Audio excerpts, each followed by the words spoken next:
Hey everyone, gonna do a short video here, and short meaning 5 minutes or less, on my 2021 Case 95A tractor. Bought this about 20 days ago. It's got about 40 hours on it, a little over 40 hours. And the purpose of this video is just to inform people of my experience so far. Not trying to lead anybody, not trying to sway anybody to buy something. I'm not trying to demean a product, and I'm definitely not trying to promote a product. I am absolutely agnostic when it comes to brands. I took 6 months to buy this tractor, and I looked at 8 or 9 different brands and the exact same tractor, decided on this one. And I just want people to have information that is valuable to them prior to purchasing something that costs, in this case, $57,000. Bought this tractor 20 days ago from the dealer down in Poto, Oklahoma. And I have a dealer that's within 35 or 40 miles of me here, but they had no inventory. So they couldn't find one, couldn't get one dealer traded in. So here I am. I had to drive 3 hours and spend $700 getting this tractor here. But nonetheless, it's here, and it's got 40 hours worth of use on it. Now, I'm going to start by saying that I am incredibly displeased with the product to this point. I've purchased lots of new vehicles, lots of new equipment, but never have I purchased a tractor in this size. Horsepower range, which this is 95 horsepower. I've purchased smaller tractors and larger tractors, but never one in this range. So wasn't sure exactly what to expect, but I didn't expect to have failures just right out of the box. Things that I like about this tractor are few right now. That may change, it may not. I haven't decided whether to keep the machine or not.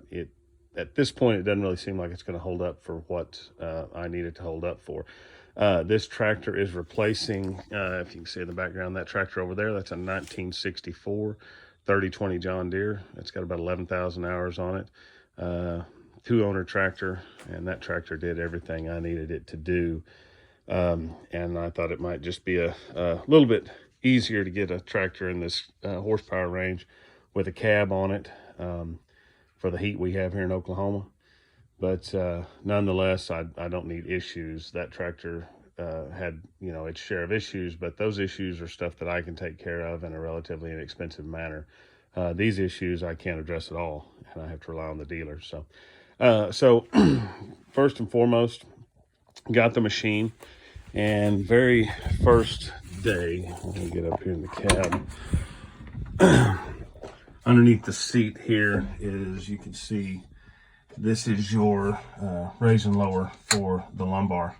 I don't know what all this stuff is here, this goo that's oozed out. That is completely inoperative. The seat in the tractor does not work. As you can tell, it's sitting on the floor. Now, I'm 6'3". I don't have a problem with that, but it's a little bit of a problem when you do want to operate the seat and be able to see out over the hood. I can't do that at this point. I'll show you here. You'll notice I have got a block of wood behind the tire. That's because when you set the emergency brake, you have to pull the emergency brake absolutely all the way up before it engages, which is something that should be done after a tractor or a piece of equipment has quite a few hours on it. So I'm going to start it up, and I'll show you a few of the things that we're experiencing problems with. So 40 hours, 40 and a half hours. Got a few lights going on and off there. It does have the park brake on. I will take that off, so you won't see that. Of course, you got to bang the park brake down for the light to go off, which there's another issue. Shut the door. So that light that just went off in the right corner that blinked on and off now, that is a brake fault code. As well as it's kicking another code here in the middle I haven't looked up yet. That almost looks like it might be an oil pressure code of some kind. I don't know. Anyway, as you can tell, there's issues going on at 40 hours.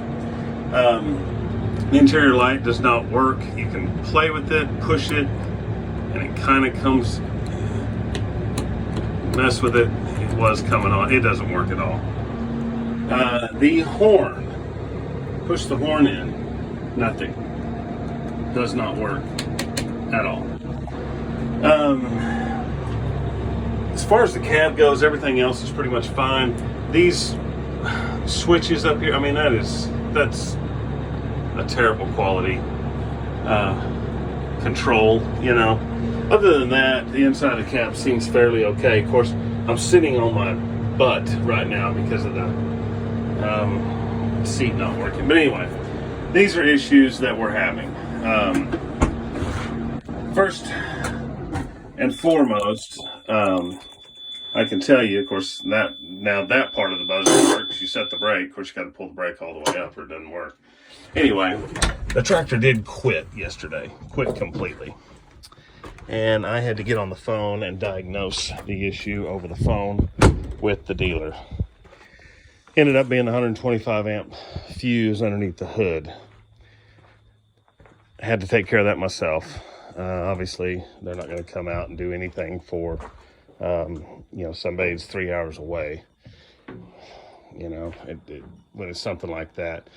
Any and all repairs that have to be made to this tractor, I have not got a hold of Case yet, but I have a feeling that I'm going to be responsible for taking this thing back and forth to the dealer, whichever dealer I choose to use these repairs for. Other than that, it performs well. It does what it's supposed to. Am worried a little bit about that right there. Front differential looks like there might be a leak there. Again, these are things that happen with a lot more hours than this, but nonetheless, the machine seems to perform okay outside of all of these faults that we're currently having. And I know I was going to make a 5-minute video and we're already up to 7 minutes, but anyway, if you're going to buy one of these tractors, just know these are things that I'm having to deal with. If these are things that you think you can overcome, if you have a dealer that's 5 minutes down the road, these tractors are priced well.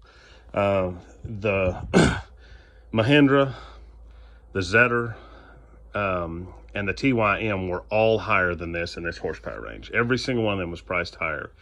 And I bought the Case simply because I felt like it had name brand loyalty that brings some value to it for resale.